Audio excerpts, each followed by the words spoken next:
Welcome to the Lead Every Day show. Our mission is to see a world well led. And our strategy to get there? To empower leaders like you to lead every day. So let's get to work.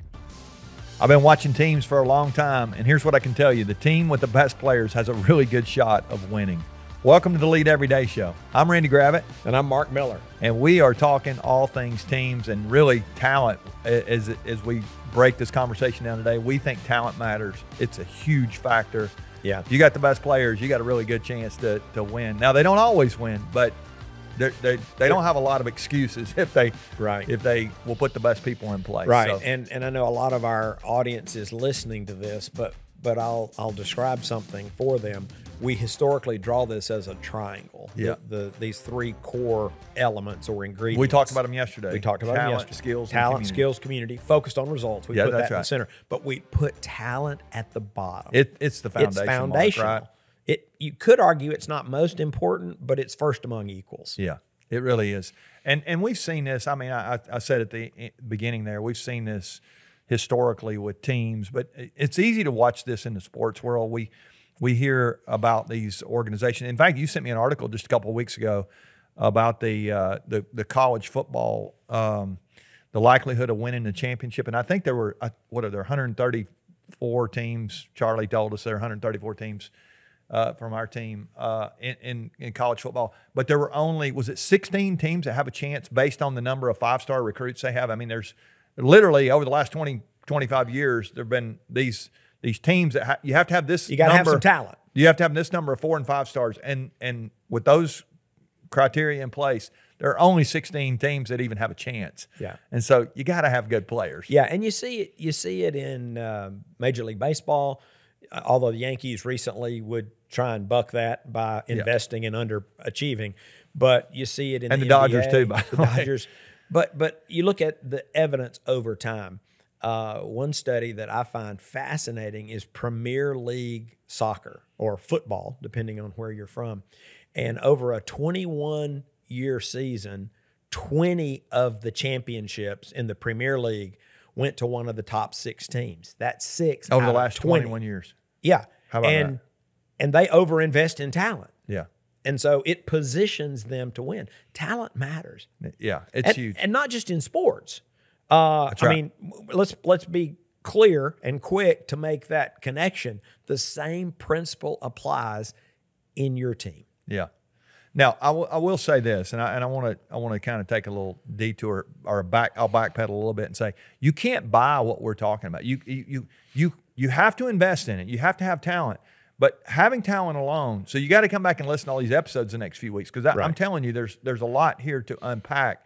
But it does start with talent. It really it matters maybe as much or more than anything. If you're going to do something great, you got to have some great people on your team with you to do that. And so it's foundational. It really is foundational. So to the leader out there who right now is listening and they're assessing their own team, they're thinking through this.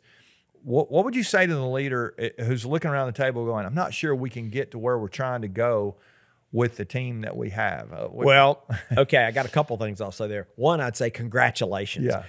Now, that sounds nonsensical. Living in reality, I know what that you're sounds gonna say. nonsensical. But I actually had a leader that I was coaching a few years back, and he called me one day, and he said, I think I figured it out. And I said, what'd you figure out? He said, I don't have the right people around my leadership table. And I said, congratulations. And I think if we had not been on a phone call, if we had been face-to-face, he'd have probably tried to strangle me. Yeah. I mean, he was aggravated that I would be so excited. And I said, well, wait a minute.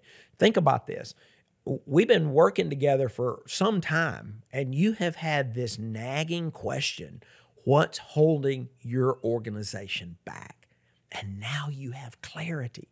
A problem well-defined is half solved. Yeah. So congratulations. You've got clarity today that you didn't have yesterday, and now you can work to get on the solution side.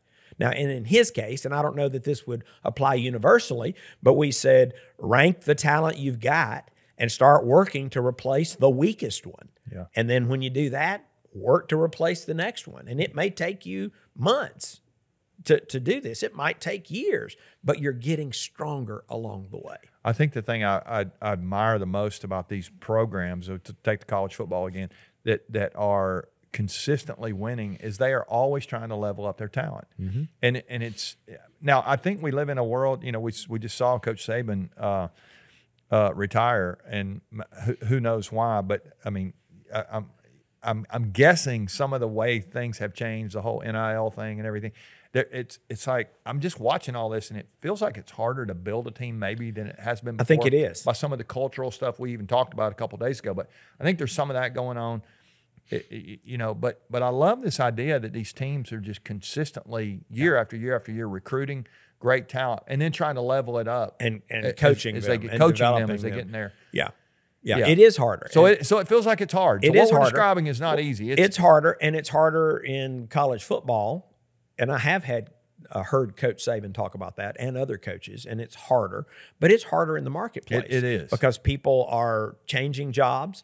The kind of people you want on your team have high expectations, and if they're not met, they're out of there. So we're going to talk more about that. There's in the some things upcoming you can days. do to actually But retain let them. me kind of challenge you guys, the listeners, with something that challenged me years ago. And you may or may not know the name Peter Drucker. I would argue the greatest management and leadership thinker of the last 2,000 years.